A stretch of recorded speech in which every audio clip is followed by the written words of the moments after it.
Hey guys, welcome back. Today I'm going to show you how to do a little phrasing and put some thoughts together to make them sound like they make a little sense. And give you some tips and tricks on how you can make your licks sound like the pros.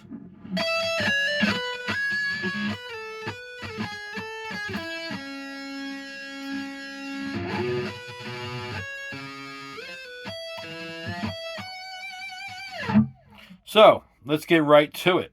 It definitely helps if you know some of the notes in the keys. And it helps even more if you can find some of those notes on your fretboard. For example, how long does it take you to tell me what note this is?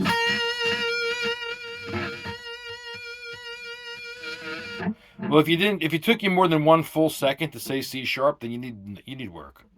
It should take you less than 1 second to find any letter or to name what it is. If I go to this spot right here, which is the 17th fret of B, it should take you less than 1 second, 1.0 on a stopwatch, to tell me that this is an E note. And you shouldn't really be playing it with this finger unless you were going to go somewhere else up here. Otherwise, you might play it like this, with two fingers ready for vibrato. So one of the things about being able to write a good lick is to know which fingers you're going to need depending on what move you're going to play. So that's something that takes time by practicing and watching my videos, because I teach you finger placement and how to choose the right fingers to make the licks sound the best, so you don't spend lots and lots of time, whether it be months or years, struggling to put together moves that you didn't know you needed finger choice. Like, for example, maybe you never even knew that you need to go like this when you want to put a vibrato on the second string. That your fingering is going to go from a pinky maneuver to bringing these two in, instead of putting a pinky on that same note. Instead of that, you need to go. So you have to practice transferring and transmoving, trans something or other, right? Transferring from this to this. You got to practice moving from this move to that move.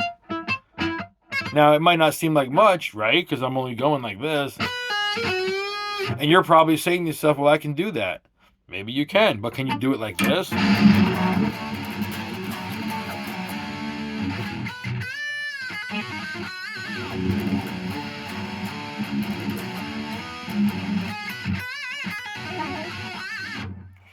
Or can you just do this? Because if you can't use it in real situations,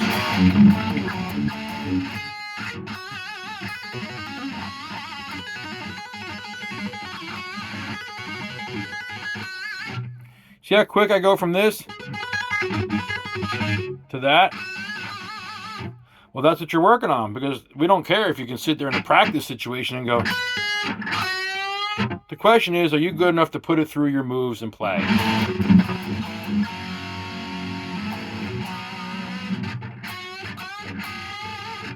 There it is.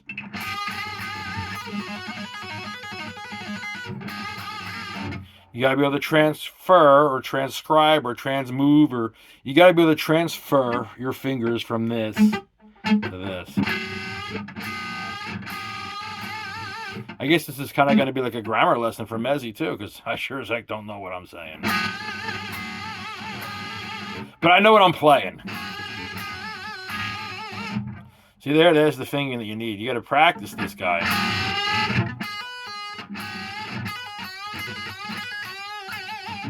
Better get on that one right now, because that's not even what this lesson's about. That was just a side piece for you. So knowing all those little fingerings is what's going to help you write a great lick. So the first thing we do is we decide what key we're going to be in. I start on a note. It doesn't really matter where I pick, the A or the B. But I know already that I'm going to be ending on an E note, because I want this to be the E Aeolian sound, the sound of the E minor key.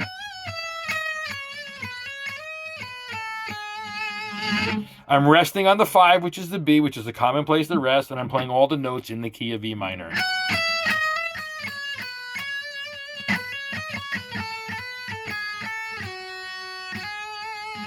There's the B, now I'm going to continue to the E,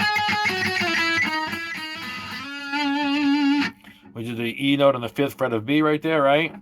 I came off this G and the F sharp, went to the D, slid over to the E. Why didn't I use this open E string? Well, if you've been watching this channel long enough, then you already know why.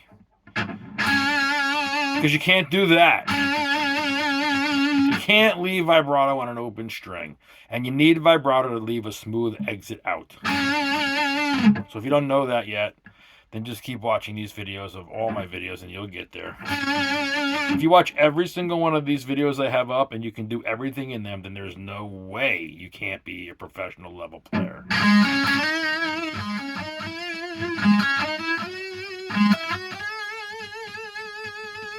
Here's the B.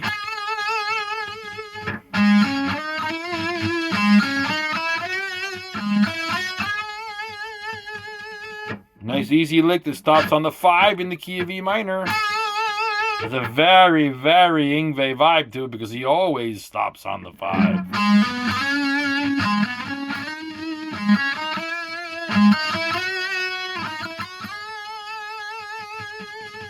He's all over the 5 on his second album, Marching Out.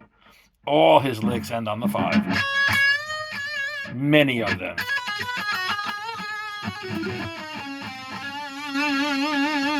Need a vibrato move. So here I am, ending on the E, starting on a little simple spot in E minor.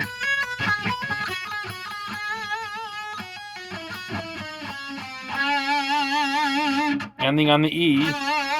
So I'm using E, D, B and A, G, F sharp, E, and the D sharp for harmonic minor. But a lot of vibrato.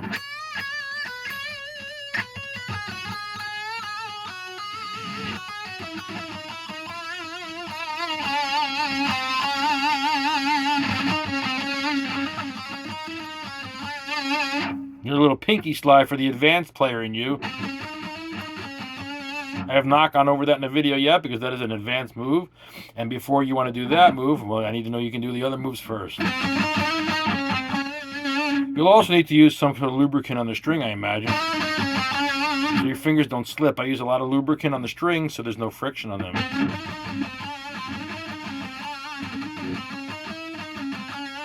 And there is just an easy way to write that lick. Here's another easy way to put a lick together using this section of the area of the guitar where the Iron Maiden used to write the Trooper.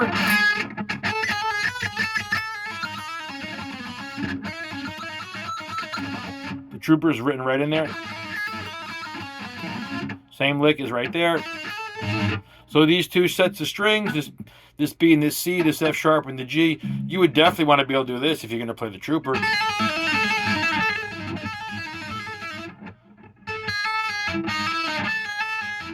You're folding this finger on 1, then 2, 1, then 2. You're rolling it, and you're going. Now, if you don't hear it, sometimes if you don't hear me, this is because I'm rolling my finger to mute the strings, which is what you need to be doing as well.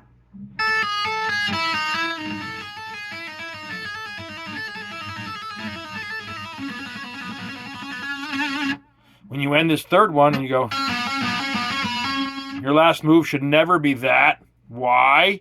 Because you already know why. That's why. Because you don't suck. And in order to not suck, you need to leave smooth vibrato. And since you're a player and a student of this channel, you know to leave vibrato on the end of every lick. Is the only way to sound smooth when you exit a lick. Do it. It's like saying goodbye when you're leaving somewhere. You don't just walk out of a room. The people will think you're rude. Well, they're going to think you suck if you don't put a tail on the end.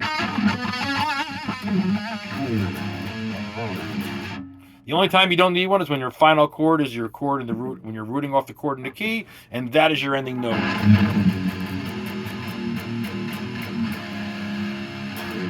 But if it's a note that you're ending on, your note must have a tail if you want to sound like a pro. Guys, that is some easy tips on how to write some licks and how to put some phrasing licks together, some ideas that definitely work.